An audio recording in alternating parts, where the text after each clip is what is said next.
এখনো আমার 1 লক্ষ ফলোয়ারও নাই নির্দিষ্ট কোনো একটা প্ল্যাটফর্মে, কিন্তু তারপরে আমি আসলে ভিডিও বানাচ্ছি কেন? যেমন একটু আগে আমাদের সঞ্চালক যিনি মারুফ কিন্তু বলে গেছেন যে আমি আসলে সেলফি উইথ মারুফ খুলেছি, যে আমি খুব হতাশ হয়ে যাচ্ছি যে আমার ভিউ আসছে না কেন, এরপর আমি কন্টেন্ট ক্রিয়েশন ছেড়ে দিলাম। তো এই ব্যাপারটা শুনে আমার মনে হলো যে একটা বিষয় আমার মনে হয় আমার জীবন থেকে বলা উচিত। সেটা হলো আমরা কন্টেন্ট ক্রিয়েশন সম্পর্কে কিন্তু অনেক শুনেছি বা জানি, কিন্তু একটা বাক্যের সঙ্গে আমরা আসলে পরিচিত কিনা সেটা হলো পারপাসফুল কন্টেন্ট ক্রিয়েশন। আমি কথাটা একটু রিপিট করি, মানে কন্টেন্ট ক্রিয়েশন এক জিনিস, পারপাসফুল কন্টেন্ট ক্রিয়েশন কিন্তু আলাদা জিনিস। মানে ব্যাপারটা হলো আমাদের সবারই আসলে ওটা খুঁজে বের করতে হবে যে আমার বগুড়ার দই কি। মানে ব্যাপারটা আমি আবার একটু বলি যে আমার বগুড়ার দই আসলে কি। আমি কি খুব ভালো লিখতে জানি, আমি কি খুব ভালো সাপোজ ডিজাইন করতে জানি, বা আমি কি খুব ভালো ভিডিও এডিট করতে জানি, বা আমি কি খুব ভালো আবৃত্তি করতে জানি, বা স্টোরি টেল করতে পারি। মানে ব্যাপারটা হচ্ছে যে আমার বগুড়ার দই কি, এই প্রশ্নের উত্তর যদি আমরা আসলে পেয়ে যাই, এরপরে আসলে কন্টেন্ট ক্রিয়েশনে যদি আসি, তাইলে আমার মনে হয় যে এটা হলো পারপাসফুল কন্টেন্ট ক্রিয়েশন। শুধু কন্টেন্ট ক্রিয়েশনে যদি আমরা থাকি, আমরা প্রচন্ড ফ্রাস্ট্রেটেড হয়ে যাব যে ভিউ আসছে না, সাবস্ক্রাইবার আসছে না, কেউ ফলো করছে না। আমি যেটা বোঝাতে চাচ্ছি যে আপনার বগুড়ার দইটাকে ঘিরে আপনার কন্টেন্টটা যখন হবে, তখন ওইটা হবে আপনার আসলে পারপাসফুল কন্টেন্ট ক্রিয়েশন। নিজের এমন বিশেষ কিছু থাকতে হবে, যেটাকে আমি বলেছিলাম যে বগুড়ার দই, যে আমার বগুড়ার দই আসলে কি, এটা আমাকে প্রথমে খুঁজে বের করতে হবে। সেটা হতে পারে আমি ইংরেজিতে ভালো, অঙ্কে ভালো, যে কোনো ভাষায় ভালো, ইলাস্ট্রেশনে ভালো, ডিজাইনে ভালো, এডিটিংয়ে ভালো। সো এরকম যে কোনো একটা নিজস্ব স্কিল থাকতে হবে। এইটাকে আসলে আরও বড় করার জন্য, এটাকে আরও এক্সপান্ড করার জন্য কন্টেন্ট ক্রিয়েশনে আসা যেতে পারে। এটা হচ্ছে 1 নম্বর কারণ। আর 2 নম্বর বলেছিলাম যে কন্টেন্ট ক্রিয়েশন আসলে আমাদের প্রত্যেকের জন্যই, বা আমরা যারাই কন্টেন্ট ক্রিয়েট করি তাদের জন্য কিন্তু এটা একটা প্রোটেকশন হিসেবে কাজ করে।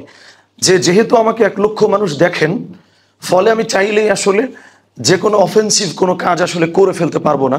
হ্যাঁ, অনেকে করেন, তাদেরকে আসলে এক্সপোজও করা হয়, সবই হয়। কিন্তু যখন আপনাকে 1 লক্ষ মানুষ দেখেন, তখন চাইলেই কি যে কোনো একটা অফেন্সিভ কিছু করা, কোনো একটা ক্রাইম করা অন্য যে কোনো মানুষের চাইতে একটু জটিল না আপনার জন্য? তার মানে আমি কিন্তু বারবার যে 3টা পয়েন্ট বলার চেষ্টা করছি, 2টো বলছি আর একটা বলবো শেষে, যে কন্টেন্ট ক্রিয়েশন আমাদের জন্য কিন্তু একটা প্রোটেকশন হিসেবে কাজ করে।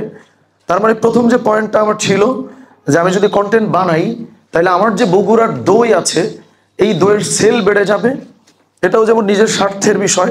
2 নম্বর ছিল যেটা, যে আমি যদি কন্টেন্ট বানাই, ব্যক্তি হিসেবে আমার যে ক্যারেক্টার, আমার যে চরিত্র, এটা কিন্তু অনেকের তুলনায় ভালো হবার কথা। এবং 3 নম্বরে আমি বলেছিলাম যে একজন মুসলিম হিসেবে যেহেতু আমরা নবী এবং রাসূল এই শব্দের সঙ্গে অত্যন্ত পরিচিত, সো নবী শব্দের প্র্যাকটিক্যাল মিনিং কিন্তু আসলে জার্নালিস্ট। যেহেতু নাবাউন মানে হচ্ছে জার্নালিজম বা হচ্ছে সংবাদ, সো আমার বেশভূষা দেখেই হয়তো বোঝা যাচ্ছে যে আমি আসলে একাধিক ব্যাকগ্রাউন্ড থেকে এসেছি। ফলে আমি আসলে এই ফিলোসফিক্যাল জিনিসগুলো পেছনে চিন্তা করি কন্টেন্ট বানাই। এবং আমি পুরোটাকে সামারাইজ করেছিলাম জাস্ট একটা বাক্য দিয়ে, শুধু যদি আমরা কন্টেন্ট ক্রিয়েশনে আসি বা থাকি, তাহলে আসলে সেটিকে বড় করাও পসিবল না, ইভেন মোটিভেশন, ইন্সপিরেশন কোনো কিছুই ধরে রাখা পসিবল না। বরং আমাদেরকে কন্টেন্ট ক্রিয়েশনে না গিয়ে পারপাসফুল কন্টেন্ট ক্রিয়েশনে যেতে হবে। যে এই 3টি কারণ, অর্থাৎ আমি জাস্ট আরেকটা কথা বলে শেষ করছি। আমরা অনেকেই কিন্তু জানি যে ওই যে স্টার্ট উইথ দ্য ওয়াই, যে কোনো একটা কিছু আমি যে শুরু করব, তার আগে আমার আসলে ওয়াইটা জানতে হবে, যে এটা আমি কেন করছি, কী কারণে করতেছি।